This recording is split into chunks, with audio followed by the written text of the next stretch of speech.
जिलावासियों को, प्रदेशवासियों को महाशिवरात्रि की मैं बहुत बहुत बधाई देता हूँ। जी। और भगवान भोले शंकर से प्रार्थना करता हूँ कि हमारे प्रदेशवासियों की, सिरसावासियों के, मेरे परिवार की सभी इच्छाएं पूरी करे और सिरसा दिन दुगनी रात चौगुनी तरक्की करे आपके आशीर्वाद से। और शिवरात्रि का महोत्सव, दोनों शिवरात्रियों का श्री बाबा तारा कुटिया में बड़ी धूमधाम से मनाया जाता है। जी। और यहाँ सिर्फ एक विशेषता ये भी है कि इस पंडाल में, इस कुटिया में कई बार भागवत कथाएं, रामायण, शिव पुराण और ऐसे गीता, भजन, कीर्तन, ये 24 घंटे यहाँ चलते हैं। 24 घंटा ओम नमः शिवाय का जाप चलता है। जो यहाँ का शिवलिंग है, ये अद्भुत शिवलिंग है, माँ नर्मदा नदी से निकला हुआ है और साक्षात दर्शन दे के यहाँ आया था, यहाँ विराजमान हुआ है।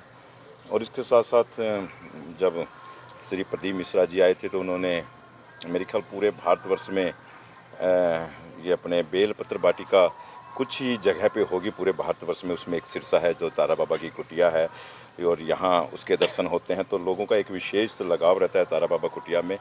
और यहाँ आकर जो शिवालय पे जो जल चढ़ाता है, यहाँ उसकी मनोकामनाएं पूर्ण होती है और कई गुना फल, कई गुना लाभ यहाँ मिलता है इस शिवालय से।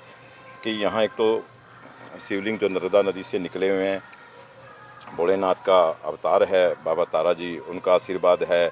कई संत महात्माओं की धरा है, संत महात्माओं का यहाँ पैर रखा हुआ है। तो ये बड़ी एक विचार, मतलब बहुत शुभ जगह है जहाँ पर लोगों को एक विशेष लाभ मिलता है। तो यहाँ लाखों की लोग यहाँ आकर शिवालय में कल जल चढ़ाते हैं और भगवान भोले शंकर उनकी मनोकामनाएं पूर्ण करते हैं।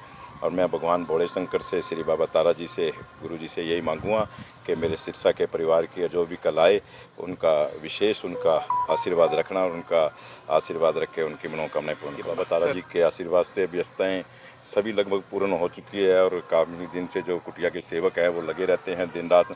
बहुत मनोरंजन झांकियाँ लगती है, लाइटिंग होती है, फुहारे चलते हैं, तो ये दृश्य चलता रहता है और ये सारी चीज़ें लगी रहती हैं। एक कावड़िए को अगर हम भोजन खिलाते हैं तो 11 गौओं के दान के बराबर है, 11 लड़कियों की शादी के बराबर होती है। तो ये एक विशेष कृपा है बाबा जी की कि जो सिरसा में भी इतने भगत यहाँ कावड़ लेकर आते हैं। तारा बाबा कुटिया में कावड़ चढ़ती है, सिरसा में चढ़ती है, तो ये सभी के काम आती है। ये खाली उनके काम नहीं आती, उनके परिवारों के काम नहीं आती।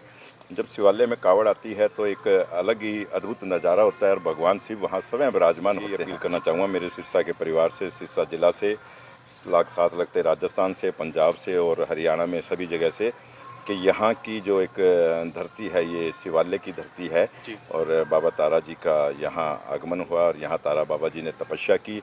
यहाँ का एक विशेष फल है, यहाँ पर जल चढ़ाने का, यहाँ पे मत्था टेकने का एक विशेष महत्व है।